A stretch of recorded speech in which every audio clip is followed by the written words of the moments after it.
John Mahama for approval. Now, we'll tell you this. If endorsed, the extension will enable IGP Yohuno to continue steering the Ghana Police Service as it advances ongoing reforms, modernization programs, and critical national security operations. The Tafut Circuit Court in the Ashanti region has remanded a 36-year-old sex worker into prison custody for allegedly pouring hot water on her 9-year-old sister and inflicting knife wounds after the child defecated in the room. Now, the accused, Beauty Alakwe, has been charged with assault and causing harm. The victim, Ruth Wisdom, is currently under the care of social welfare officers in Kwabre East who are overseeing her treatment and her well-being. And finally, the deputy presidential spokesperson, Shamima Muslim, has assured Ghanaians that no citizen should fear exercising their constitutional rights following a petition delivered to President John Mahama calling for the removal of Special Prosecutor Kisi Ejebeng. Now, the petition was presented during a march organized by a group of citizens who claim the Special Prosecutor has failed to fulfill his mandate. Now, lead convener Apostle Abraham Labi Lincoln described the demonstration as a way to highlight perceived inefficiencies at the office of the Special Prosecutor. And again, remind you that this is on our website, 3news.com. Martin, over to you. Thank you very much. Let's settle for the details of our stories now. We're starting from that which came in a few minutes ago, I should say, having to do with the Inspector General of Police. So the Police Council has formally recommended a 2-year post-retirement re-engagement for the Inspector General of Police, Christian Tete Yahuno. 3FM sources confirmed that the recommendation made ahead of the IGP's mandatory retirement in December 2025 was submitted to President John Mahama for approval. Now we are learning that the President has accepted the Police Council's recommendation. In a letter dated November 25, the President indicated that he had approved the extension based on his confidence that the IGP would continue implementing the ongoing police reforms and strengthening the operational effectiveness of the service. This development, however, appears to mark a departure from an earlier directive issued in a letter dated the 2nd of April 2025, signed by Dr. Callistus Mahama, the Executive Secretary of the President. That directive suspended the granting of post-retirement contract appointments to retired public service staff with immediate effect. Mr. Yahuno, who is the current IGP, was born on the 27th of December 1965, and he will turn 60 next month and should have been on administrative leave by now, pending his retirement. But he has been granted extension up to December 2027. Clearly, it looks as though that for those who may be following or watching us on Facebook, where this bulletin is streaming, and on our YouTube page as well, you can see on your screens shortly some timelines that we are working with. For instance, that the appointment of the Inspector General of Police was done on the 13th of March 2025. He was sworn into office by President John Mahama the next day after his appointment, which was the 14th of March, and he is the 31st Inspector General of Police since Ghana had a service to make sure that the citizens were protected. And Christian Tete Yahuno is the 25th Ghanaian to lead the Ghana Police Service since Ghana's independence in 1957. And you'd recall that he was the successor of Dr. George Akufo-Dampare, who was until the appointment of Christian Tete Yahuno. He was the IGP who was appointed by the previous administration, who was then the president. The then president was Nana Addo Dankwa Akufo-Addo. It was under his tenure that George Akufo-Dampare was appointed, and he served a few months into this current administration's tenure. So it was later, about 3 months into the new government taking over the reins of the country, we still had George Akufo-Dampare. So it was later in March that he was asked to go on leave, compulsory retirement, and then the current administration appointed Christian Tete Yahuno, who has served, and currently what we do know is that he's been given an extension to serve 2 more years, and it was based on the recommendation of the Police Council. And the 1992 Constitution, Article 201, is on the establishment of a Police Council, and we're going to quote portions of it for you. So it says that, for instance, that the Police Council advises the President on matters of policing relating to internal security, including budgeting, administration, and promotion of police officers above the rank of Assistant Commissioner of Police. That's the COP. Again, the membership of the Police Council consists of the current Vice President, who is in the person of Her Excellency Nana Jane Nana Opoku-Agyeman. I recall that the President has corrected the entire country that the proper arrangement of the Vice President's name is Professor Jane Nana Opoku-Agyeman. So yes, she is the chair of the Police Council, and that position is always chaired by whoever is Vice President of the Republic. So it used to be Dr. Mahmoud Bawumia when he was Vice President, and it goes as far back as when the Fourth Republic started. And then the members who make up the rest of the Police Council include the Minister for the Interior. This time around, it is Muntaka Mohammed Mubarak. The Inspector General of Police himself is a member of the Police Council. The Attorney General or a representative from the Office of the Attorney General is a member of the council. A lawyer nominated by the Ghana Bar Association, a representative of the Retired Senior Police Officers Association, a representative of the senior rank of the police service, a representative of the junior rank of the police service, and then 2 other members who will be appointed by the President. So they are a 10-member police council led or chaired by the Vice President, and also has the Interior Minister, the IGP, a rep from the Office of the Attorney General in attendance to their meetings. So that is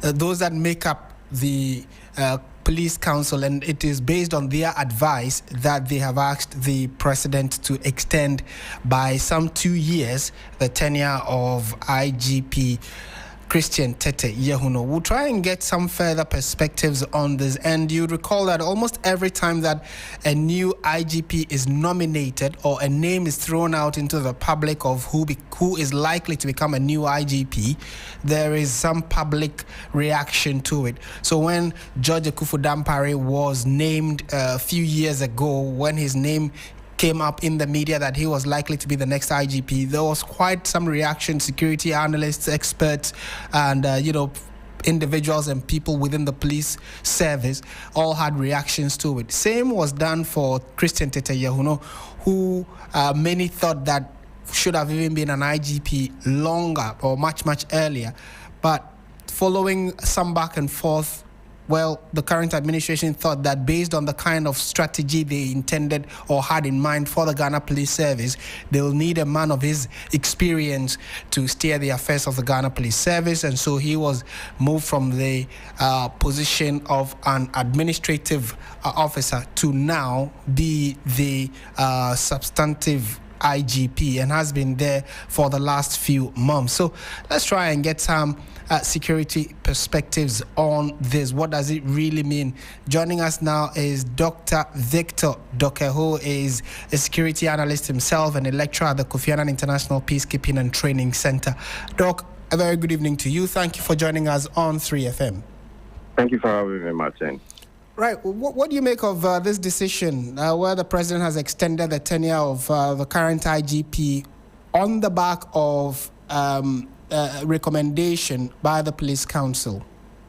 Right. So I think every leader has a prerogative with the aspect of the council, having looked at what the IGP has done in the short period of time. The aspect of the IGP delivering on the instructions of the President regarding the investigations of the aftermath of the post-election violence. 1, the performances with regards to the fight against Galamsey, where he instituted the task force, the IGP Special Task Force, and currently what is ongoing with regards to visibility, enhancement of personnel in areas, fighting crime, what we know about in Tamale and whatnot. So I think all these things have gone into consideration for the Police Council to now decide that the IGP should continue. Now, breaking that aspect of continuity would hinder security in some sense.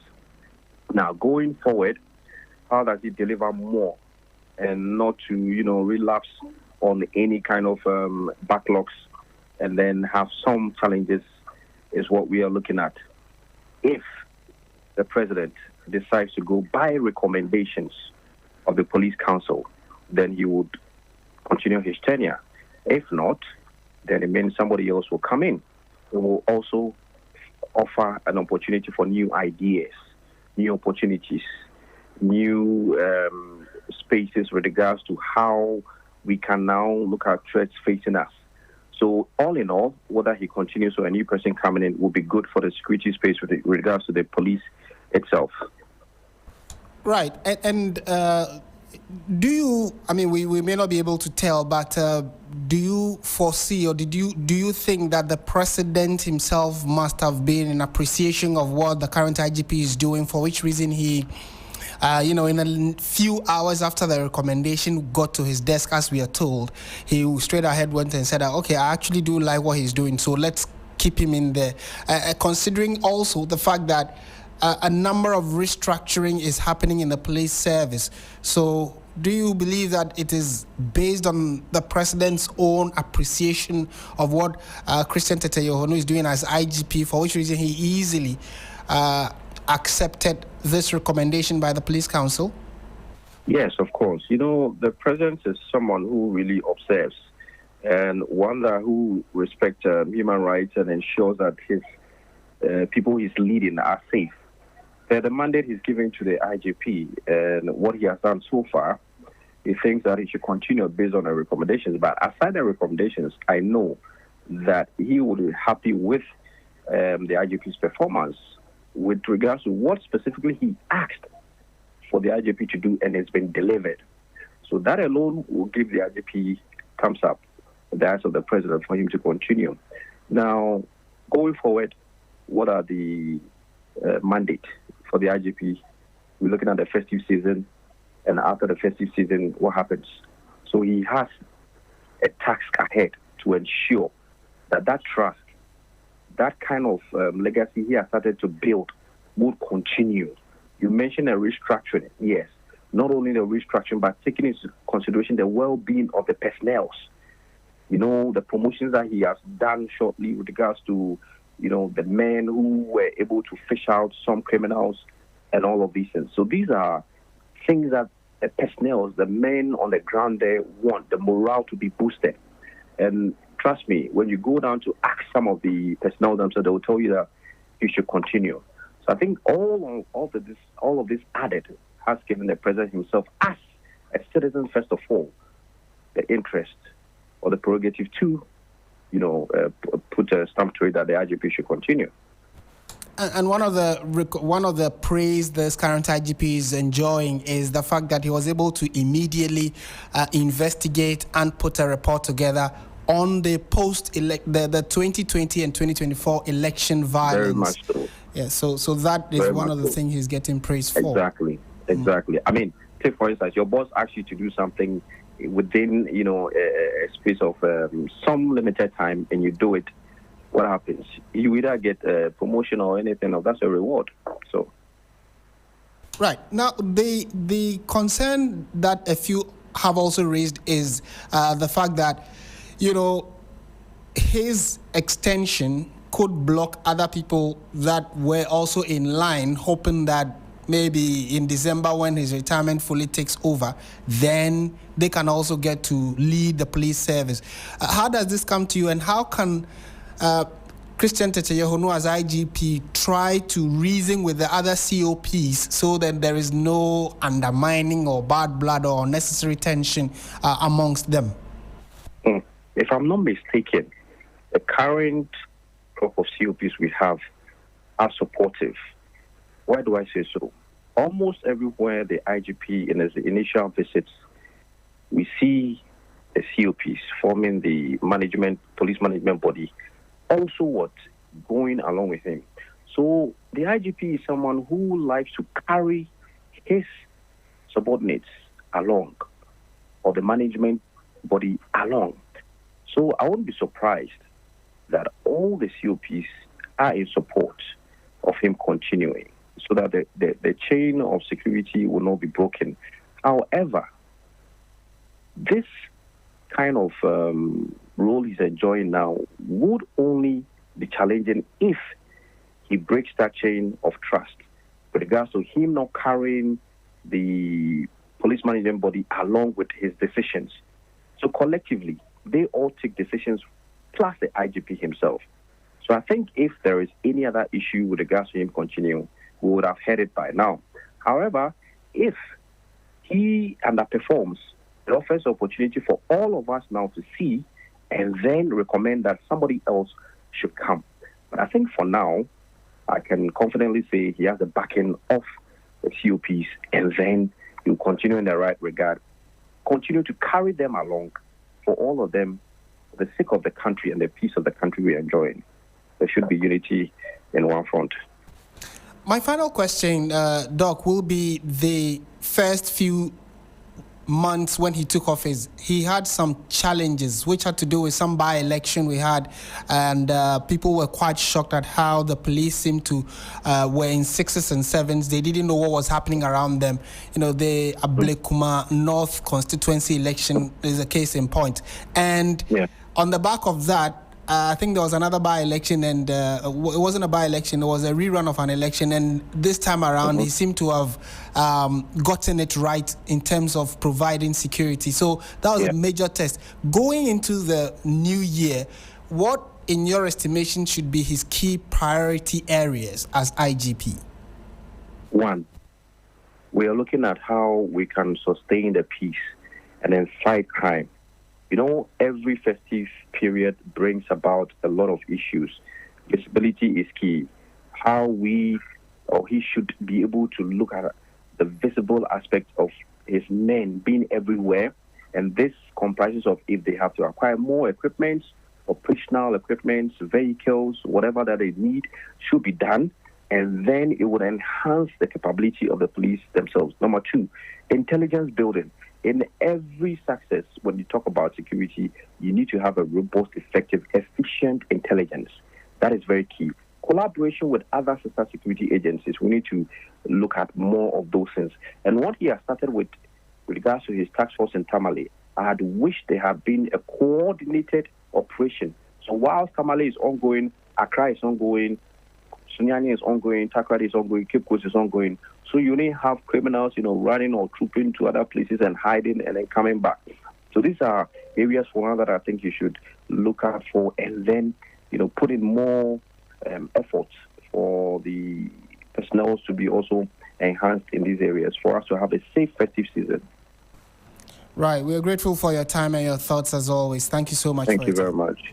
And we've been speaking to security analyst and lecturer at the Kofi Annan International Peacekeeping and Training Center, Dr. Victor Doke, on the announcement of the extension of the tenure of the current IGP, Christian Tete Yehuno, who, based on the recommendation of the Police Council, the President has agreed and extended his tenure for the next 2 years. He was due for retirement next month, which is December, which is the year in which he was born, the month in which he was born, actually. So this coming December, which is next month, would have been his 60th birthday, but following the new development, he would have to be at post for at least the next 2 years.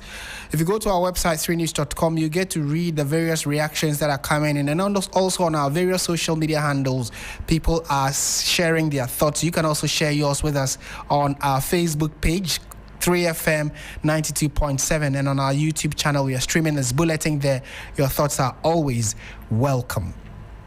Staying on security matters, President John Dramani Mahama has announced his intention to appoint Ministers of Defense, Environment, Science and Technology next year after the Christmas and New Year holidays.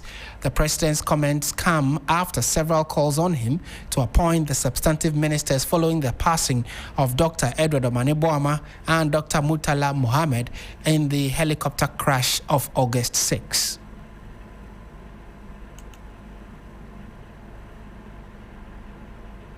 We'll bring you the inset of the President's position, or what he said regarding these two appointments that pressure has mounted on him to make, but it looks as though it has taken some time. So the president is considering clearly who needs to occupy these two positions. And especially the position of defense minister is very critical and must be someone that the president himself trusts and someone who has a very good understanding of security concerns in the country and can work very well or collaboratively with the security agencies, because especially the Ghana Armed Forces, they work closely with the defense minister. So it looks as though the president would have to rethink through deeply who he is going to be putting in that position. And he has given us the next specific moment that the IGP, I beg your pardon, the defense minister and environment minister will be appointed. Let's listen to the president now. It's taking fiscal discipline. We've had to be disciplined, all the appointees. We made a promise to appoint not more than 60 ministers, and some people said, how are you going to work with only 60 ministers? As I speak today, we're working with 58 ministers because, unfortunately, they say Allah gives and Allah takes. He took two of comrades, and we haven't filled those positions yet. I can see people speculating he's going to appoint a new defense minister, a new environment minister. We're not in a hurry. I'll do those appointments next year after the holiday, the Christmas and the New Year. We'll fill those positions. And so those speculating about somebody going to be appointed tomorrow and all that, I mean, just take your time, go and enjoy Christmas, and then after Christmas we will take a decision on those ones. It's taking fiscal discipline. Confirming that, yes, after the festive season, we will get to know who becomes the new defense minister and the minister in charge of environment, science and technology. Still listening to 3FM, this is Hot Edition on 92.7. Let's go on to some other stories. Now, the presidency has assured organizers of the Agronifirm demonstration of a swift and decisive response to their petition demanding the removal of the special prosecutor from office. The protest, which lasted about 2 hours, drew notable public support, with many demonstrators arguing that the office of the special prosecutor duplicates the mandates of the Economic and Organized Crime Office, YOCO, an institution they believe is fully capable of handling corruption-related investigations on its own. George Queening, who followed the demonstration, has more in this report. The Agronifirm demonstration began from the Obra Sporters Circle through some principal streets of Accra, including Ring Road, Asalam Down and Akweje Interchange.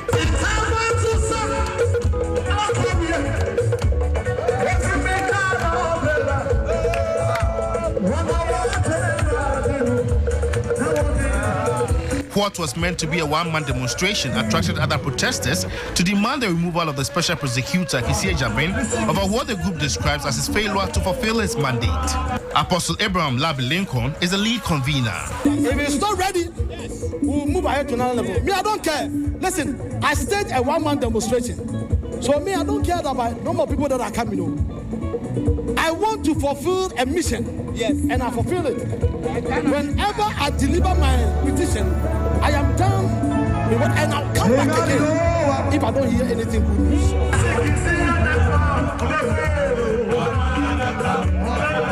Some use the platform to champion their own agenda. Won't you rather stay in the house rather than, No. If today is war, I'm among. You get it? So when the good is coming, I have to be among so that we embrace the good thing. What exactly are you protesting? Now, what I'm protesting, I want the president to continue the disability common fund. She increased it, and we want so many things to be done for us. We asked some of the protesters whether they knew the reason for the protest. Honorable Kwesi Abuabin Masawe. Who is Abuabin? Mr. Honorable Kwesi, the leader for Ghana president for Fish One Side. So you must what away? Yes, sir. Are you really sure about what you are protesting? Do you know what you're protesting? I'm sure because there's you are leaving for some office place for one side. So this land need come and talk something for this Ghanaian people, but I don't come. The protesters arrived at the Jubilee House to present their petition. The petition was received by Deputy Presidential Spokesperson Shamima Muslim. He is a president that believes in the rights of the citizens of Ghanaians, and he has assured that no citizen must feel fearful in their expression of their rights. And so we see your demonstration here today as a way of activating our constitution, which is a live document. So you are welcome, and we are happy to receive your petition. The petition has been received by the presidency. That was received on behalf of the president by Shamima Muslim. And according to the lead convener, Apostle Lincoln, if nothing is done about this very petition, he will come back again and protest until the right thing is done. George Queening, Jubilee House, Accra. And let's come in studio now and speak to Apostle Abraham Lincoln Labi, who was the lead convener for the Agronifem demonstration. Apostle, good evening. Thank you for joining us on 3FM. Good evening, my brother. How are you doing? Greetings to your listeners. Good. I'm very well, thank you. What would you say is your observation of today's demonstration? How did it go for you? To me, it was successful because it was a one-man demonstration, and I was able to present my petition to the president. So I think a mission has been accomplished. And tell us about the attendance. Was the number you got what you expected? No, really. I wasn't expecting huge attendance. Okay. Because I, as you know, I declared a one-man demonstration. So I wasn't expecting, huge number. Like the way people bus people to venue. No. It was a one-man demonstration, and people said, okay, I want to join you. So whoever wants to join me, like Martin Table joined me, other people also joined me. But I wasn't expecting a huge crowd. No. Okay. Well, if the huge crowd come fine, if it doesn't, my mission is to present my petition to the president. And that's all. Remind my listeners what exactly, maybe two key reasons why you undertook this demonstration, and how do you intend to see this play out? Well, number one, he granted an interview with KSM that he saw Flutter going. And looking at that angle, how do you just see somebody going while So I in my petition, I said he demonstrated bad faith. If you look at how much the petition that I made, because you saw the person going and they said you couldn't do anything about it. A whole OSP, a whole institution, you cannot do anything about it. Now, why don't you come out and organize a press conference that I saw this person go? My intel tells me that this person is leaving the country. So, look, I tried all the best, but whatever didn't work for me. I tell you, even if he come out to make that statement, he will vindicate it today. But you kept quiet. You didn't talk about all these things. Today that you want to defend yourself, you are talking about it. How can we believe you? You owe allegiance to us. Okay. So how can we believe you? Do the job whereby we also applaud for you. So you see, it means that faith. It means that you are not fit to the job. You should even resign. He should resign. He should tender his resignation to the state. Okay. That's what I'm trying to say. I don't hate him as a person. I think I'm creating awareness to the president. Look, you said you will fight corruption. The oral team that you set, Ghanaians are waiting for you. And Kisei Jabe cannot fight that corruption you want to fight. He cannot fight it. I'm telling you, he cannot fight it. We'll go over and he cannot fight it. So what we have to listen. The other one also, Attorney General asked him to bring a docket. You understand? Extradition one. And it becomes a problem. You wrote letter or whatever to the chief of staff. Article 88 of the Constitution talks about it. You work under, it talks about the powers that Attorney General has. and also you worked right under the Attorney General. Why don't you go before the Attorney General and say, okay, this is it? Even when he went there, the Chief of Staff immediately released it to the Attorney General. And Attorney General asked you to bring the docket and 4 of investigators. A Gama will tell you, So are you ready to fight corruption? Are you ready to help us? So you also believe clearly that he has not lived up to the expectation as a special prosecutor? He has not lived up to that. Okay, For that matter, he needs to be. He should write a resignation letter today. Okay, if I happen to be, I'll write a resignation letter today. You were received by a representative from the office of the president. What kind of assurance did you get that they were going to work with your recommendation? Very courteous and very nice lady, Shamima. And Shamima assured us that the president will act on it quickly. So that one day, I'm sure of it. If 2 months, 3 months, we don't hear anything, we'll hit the street. I will hit the street again. If I'm not hearing, I will hit the street again. Unless they will tell me that my petition doesn't carry weight or whatever. That one I will understand. But I will hit the street again if nothing is done. Right. I don't hit. Yeah, you see. So you're waiting for about say, let's say end of January, right? If you don't hear anything. No. Okay, and January, February. Okay. All right. Yes. Apostle, yes. Thank you so much for your time. This evening, Apostle Abraham Lincoln Labi is the convener of the Agronifem demonstration, which happened earlier today. And the crust of the matter is that they're asking the president to consider the removal of the current special prosecutor, Asiedu-Dartey, and their reasoning, amongst others, is that he has not been able to deliver the mandate of the special prosecutor, and for that reason, he should be given the sack. So what reaction should we be expecting from the office of the president? Well, we can only keep our fingers crossed and wait to see what they will say about this petition.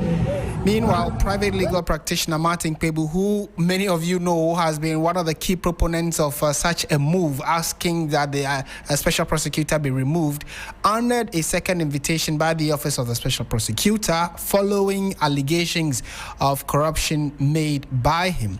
Martin Pebu also expressed concern over the office's capacity to investigate persons who make corruption allegations against the special prosecutor. Judith Brown reports.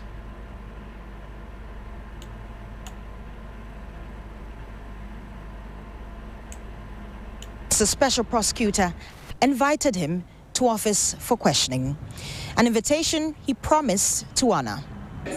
No, so I've received the letter. So they brought me a letter, like he himself has said in the interview, I should come on Tuesday afternoon. And I would be going. Why am I scared? I would not be scared at all. What I said, I still stand by it.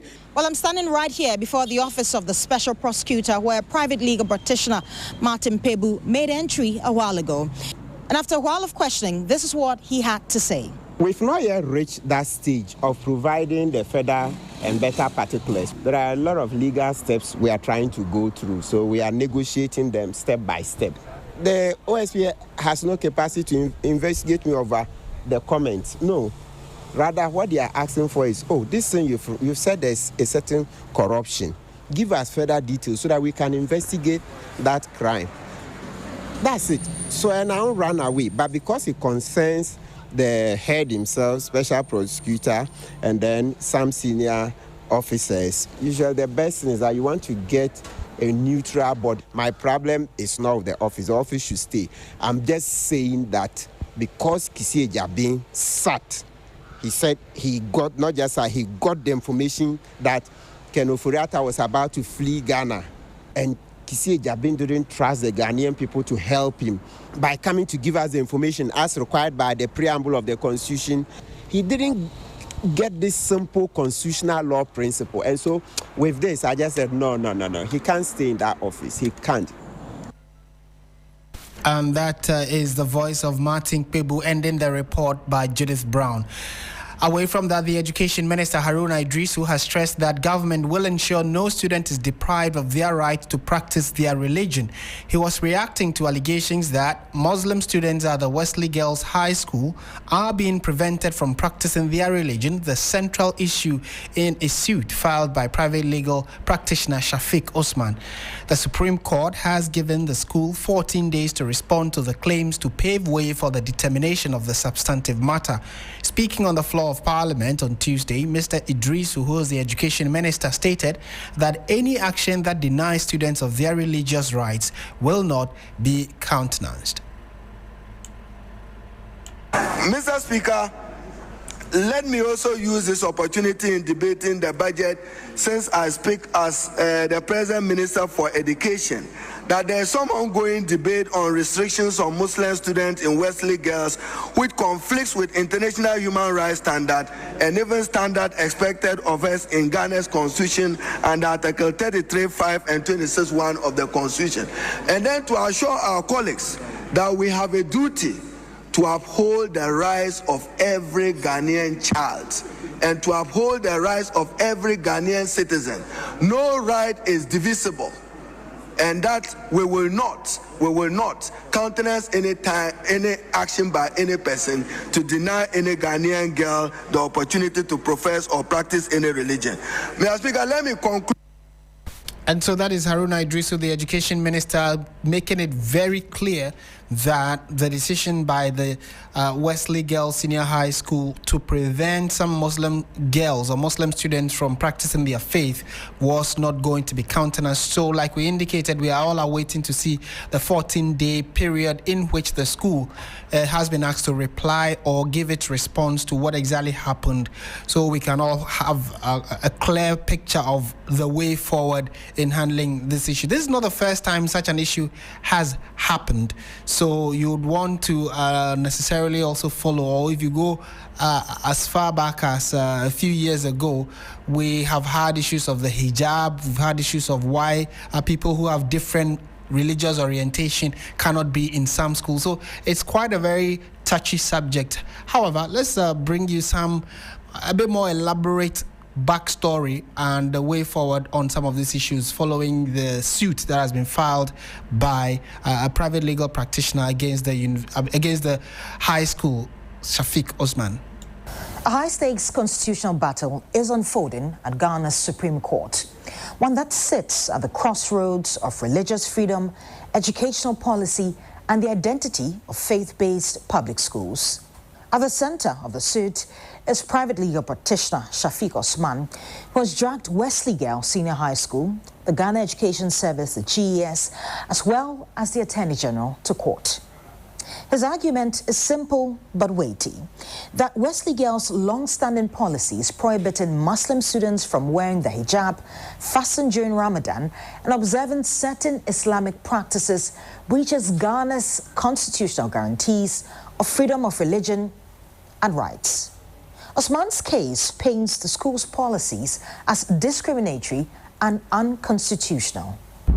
His core claims are that Muslim students are being unfairly targeted using Articles 21(1)(b) and 21(1)(c), which uphold freedom of religion, thought, and conscience, Articles 26, which protects cultural and religious practices, and that public schools must remain neutral.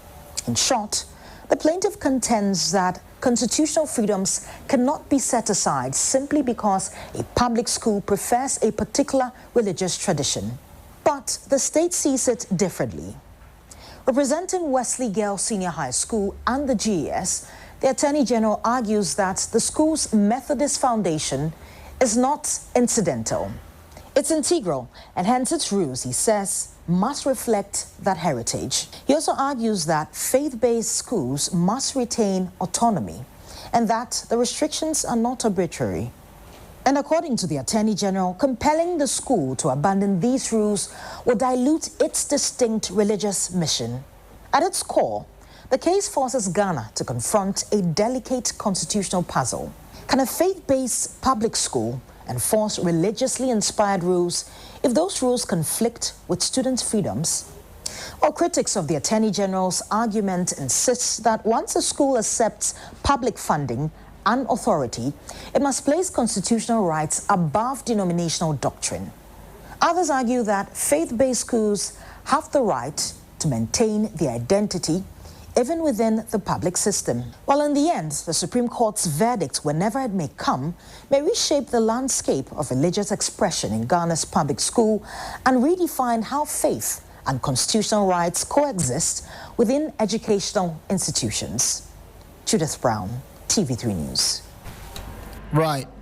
And you can find more of that on our website, 3news.com. And like we indicated, your thoughts are also very welcome on our various social media platforms, and specifically on the Facebook and YouTube stream of 3FM 92.7, where we are streaming Hot Edition, which is live from our studio here at Adesawe Kanda in Accra. And let's take a quick trip to Parliament, because news just coming in indicates that, coming on the back of what the Finance Minister captured in the 2026 budget, where he gave clear indications that the COVID-19 levy will be repealed, well, we have news that it actually has just been repealed.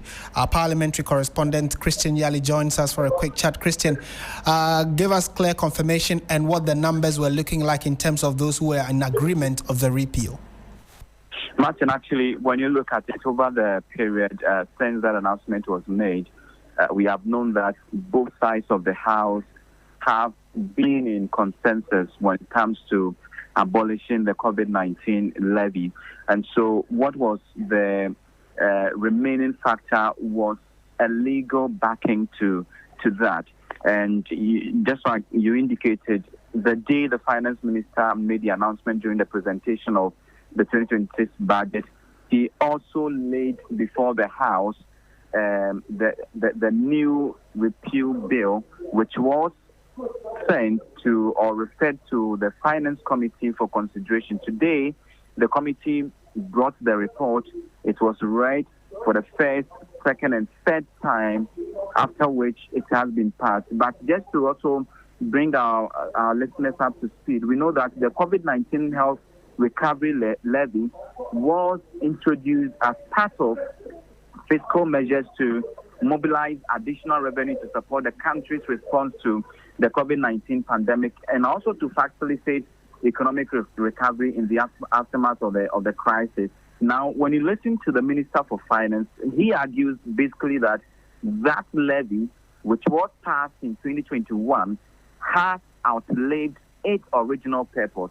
And so what it means is that the repeal, therefore, is a part of a comprehensive value-added tax reform agenda, which is aimed at creating a more transparent, equitable, and growth-friendly consumption tax system. So that is what we have seen today. But actually, government was getting about 3.7 billion, cedis out of this levy. That is no more going to be the case. And just like they put it, we are now going to put back that same amount into the pockets of Ghanaians. But it is expected that other tax reform measures would help the government to recuperate the same amount and even more.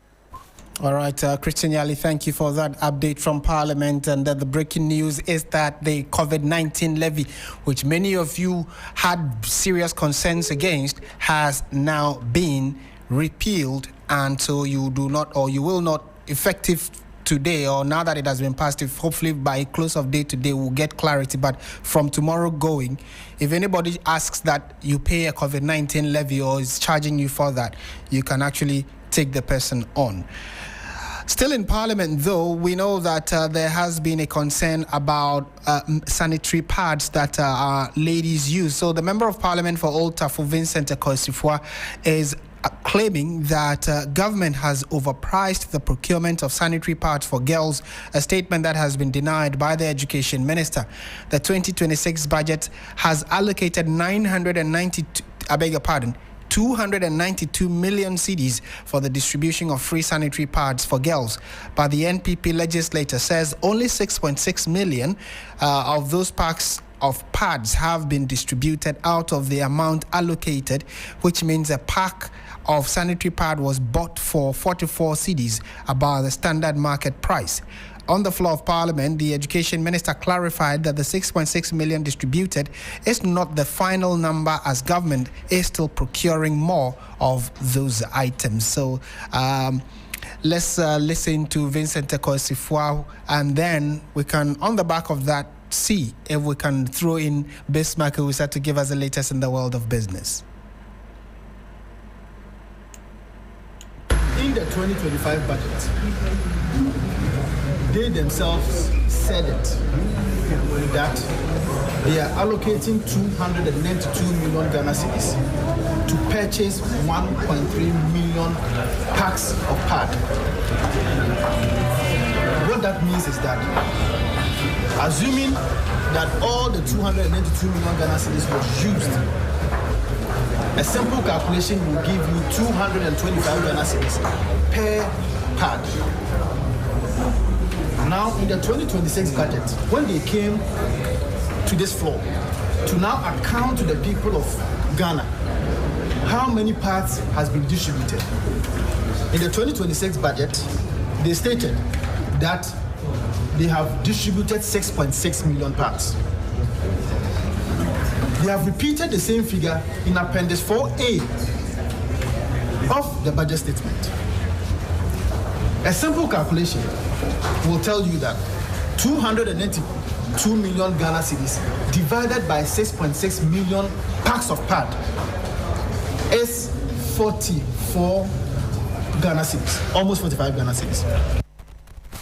And so that is Vincent Ekosifua, who is a member of Parliament for Old Tafo. And clearly there have been reactions to that by the Education Minister. We'll bring that to you in subsequent bulletins. But it's now time for the latest in the world of business.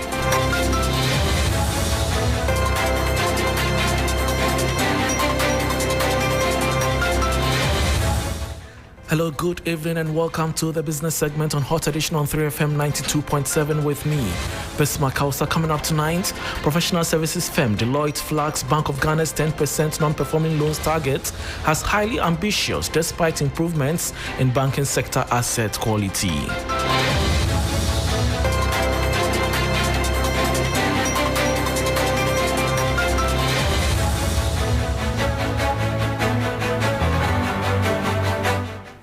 Thanks for your company. Now to the details. Professional services firm Deloitte Ghana is cautioning that the Bank of Ghana's plan to cut non-performing loans to 10% by the end of 2026 remains highly ambitious, even as the banking sector records steady gains in loan recoveries, asset quality, and lending conditions. There is more in the following 3 Business News Desk report. In its analysis of the 2026 budget, the firm noted that the industry's NPL ratio has dropped from 22.8% in 2024 to 20.4% as of September 2025. According to Deloitte, this progress has been supported by a stronger cedi, increased loan recoveries, deliberate write-offs, and modest credit growth. The central bank has issued new guidelines requiring banks to submit board-approved plans showing how they intend to manage and reduce impaired assets over the period. Deloitte also pointed to easier credit conditions, with average lending rates falling sharply from 30.6% to 22.7% within a year, and further declines expected as macroeconomic indicators stabilize. On bank restructuring, the firm highlighted a major turnaround at the National Investment Bank, NIB, following government's intervention package of cash, marketable bonds, and equity transfers. The support has lifted NIB's capital adequacy ratio to 23%, restoring full regulatory compliance and allowing the bank to refocus on SME financing. Deloitte added that the recapitalization of other state-owned banks could strengthen sector stability, protect jobs, boost investor confidence, and prepare them for future listing on the Ghana Stock Exchange. And that was a 3 Business News Desk report on professional services firm Deloitte flagging Bank of Ghana's 10% non-performing loans target as highly ambitious despite improvements in banking sector asset quality. Still on the banking sector, Ghana's external buffers have received a major uplift with gross international reserves now exceeding $11.41 billion. Bank of Ghana Governor Dr. Johnson Esiama disclosed the latest figures at the opening of the Monetary Policy Committee meeting, describing the development as a clear signal of improving economic stability. He noted that the reserve position, equivalent to 4.8 months of import cover, places the country in a stronger position to withstand external pressures and maintain macroeconomic confidence. Headline inflation is at 8.0%. Core inflation measures are between 5 and 7%, and expectations remain well anchored. The cedi has demonstrated resilience in 2025, supported by improved confidence, strong operational reforms in the FX market, and robust trade and reserve inflows. Gross reserves, on the other hand, have risen to over $11 billion, which are equivalent to 4.8 months of imports cover, and these are projected to reach 5 months by the year end. What stands out, colleagues, this quarter is the broad momentum in economic activity. Growth has been stronger and more diversified than anticipated. The first half of the year recorded 6.3% GDP growth. This was driven mainly by vibrant expansion in services and agriculture, while non-oil GDP surged to 7.8%. And that was Governor of the Bank of Ghana, Dr. Johnson Esiama, bringing us to the end of the business segment on Hot Edition on 3FM 92.7 with me, Bismarck. Also, for more business stories, please check out our website, 3news.com. Andrew Sefai is here for sports. Please stay.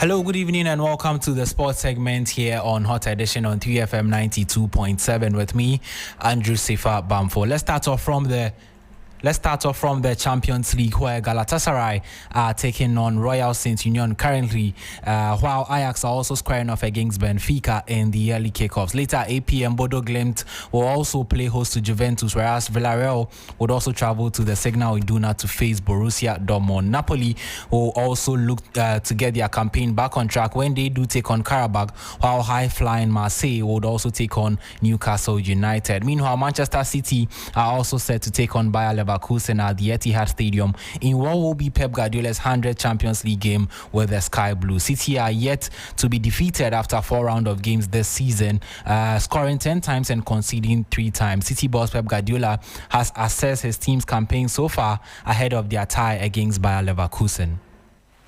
Again, the Monaco we play outstanding, and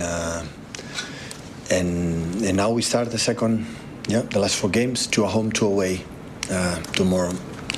Sorting the table in Bundesliga, massively important game to finish what we want to finish in the first 8, and of course winning tomorrow and 1 more point will be already qualified for the next round in front of the 23 or 24 teams like last season was in the first half. In the Bruges game, last one were out, so that's why tomorrow is important, and focus is what you have to do. So that was Manchester City boss Pep Guardiola speaking. Now to the biggest game on the night, where Chelsea will take on Barcelona at Stamford Bridge. Both sides head into the game locked on 7 points on the table. However, Chelsea have received a huge boost in their bid to secure a first Champions League home victory over Barcelona since 2012 with the possible inclusion of star forward Cole Palmer. Palmer suffered a toe injury, missing a chunk of games for the Blues. Head coach of Chelsea, Enzo Maresca, provided an update on Palmer's injury situation. We don't know when, but for sure will be soon. It's already on pitch. It's already touching the ball. And the feeling is good. And so that was Chelsea head coach Enzo Maresca speaking ahead of their game against Barcelona. His opposite number, on the other hand, Hansi Flick says Barcelona are going to adapt to Chelsea's style of play. So we always adapt to the opponent, always. It's always the same. So we know how we want to play, but also, what is necessary for the opponent, what's necessary, or what he give us, or what kind of opportunities, and this is always like that. So it's not like we go in every game the same strategy. No, it's always different. And so that was Chelsea head coach Enzo Maresca, Barcelona head coach, I beg your pardon, speaking.